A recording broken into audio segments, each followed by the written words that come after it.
खबर यूपी के झांसी से है, जहां ब्याज पर पैसे देने के बाद पैसा मिल जाने के बाद भी जमीन को हड़प लेने की साजिश का मामला सामने आया है। इस मामले को लेकर दो पीड़ितों ने एक ही आरोपी के खिलाफ पुलिस अफसरों को शिकायती पत्र दिया है। पुलिस उप महानिरीक्षक झांसी परिक्षेत्र झांसी को दिए गए शिकायती पत्र में ग्राम टिपरियन चमरौआ निवासी कालीचरण अहिरवार ने बताया कि उसे अपनी पुत्री के विवाह के लिए पैसों की जरूरत थी, जिसके लिए उसने हसारी निवासी नितेंद्र राय से 3% की ब्याज दर पर रुपए उधार लिए थे। इसके एवज में नितेंद्र द्वारा उसे तहसील ले जाकर उसकी जमीन का इकरारनामा करा लिया गया था। निर्धारित 18 माह में उसने पूरा पैसा ब्याज सहित लौटा दिया। इसके बाद उसने जमीन का इकरारनामा कैंसिल करने के लिए कहा, तो नितेंद्र टालता रहा। उसने आशंका जताई कि नितेंद्र द्वारा धोखाधड़ी कर कूटरचित दस्तावेज बनाकर उसकी जमीन को हड़पने की कोशिश की जा रही है। ये भी आरोप लगाया गया है कि नितेंद्र द्वारा उसे गाली गलौज कर उसे जातिसूचक शब्दों का प्रयोग कर अपमानित भी किया गया तथा जान से मारने की धमकी दी गई।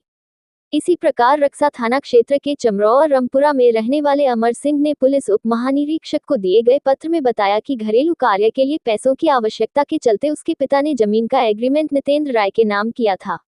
इसके बाद ब्याज सहित पैसा अदा कर दिया गया। नितेंद्र से जब एग्रीमेंट निरस्त करने के लिए कहा गया, तो उसने तथा उसके भाई प्रभात राय द्वारा कुछ दिन बाद एग्रीमेंट निरस्त करने की बात कही गई। इसके बाद लगातार वह टालते रहे और अब धमकी दे रहे हैं कि जमीन उनकी हो गई है, क्योंकि पैसे के बदले जमीन बेच दी गई थी, जबकि खसरा खतौनी में जमीन अभी भी उसी के नाम है। अमर सिंह के अनुसार जब से जमीन का अधिग्रहण बीड़ा में हुआ है, तब से विपक्षियों द्वारा उस पर लगातार बीड़ा में रजिस्ट्री कर पूरा पैसा दिए जाने के लिए दबाव बनाया जा रहा है।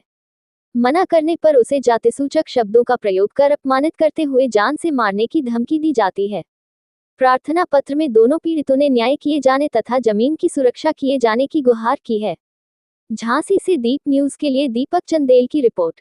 थाना रक्सा। क्या हो गया? क्या समस्या है? हमारी समस्या ये है सर कि हमारे जो पिताजी थे वो उनको जो है मानसिक जो है आवश्यकता, पैसे की आवश्यकता थी, तो उन्होंने इनसे नितिन राय से 1,60,000 रुपये लिया था। 1.5 एकड़ जमीन का एग्रीमेंट किया था। उस दिन से जो फिर जो है 1 साल के बाद, 1.5 साल के बाद, 1 साल के बाद हमने उनका शायद ब्याज के और नमूर उनका वापस कर दिया।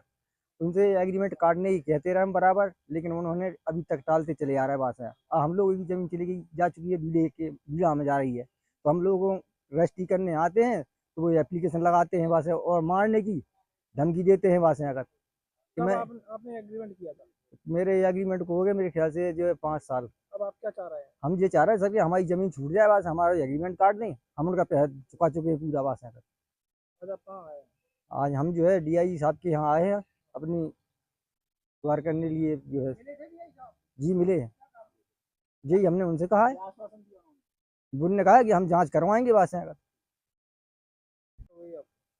वही समझता हो गई कि हमारे एग्रीमेंट करा था, पैसा वैसा कुछ नहीं, ना कुछ दिया ना लिया। हम तो कहते दब देते हैं, ना हमारा एग्रीमेंट कटा, कुछ नहीं। कितने एग्रीमेंट करा लिए? कब एग्रीमेंट करा दिया? हमने रतन राय है ने इनको करे थे, हसारी वाले ने। हाँ, कब एग्रीमेंट किया था आपने? अभी 3 साल हो गई हमें कम से कम। हमें कोई पैसा नहीं अभी नहीं। 50,000 रुपये दिए थे, वही दे के हम रह गए। हम लड़की की शादी गए।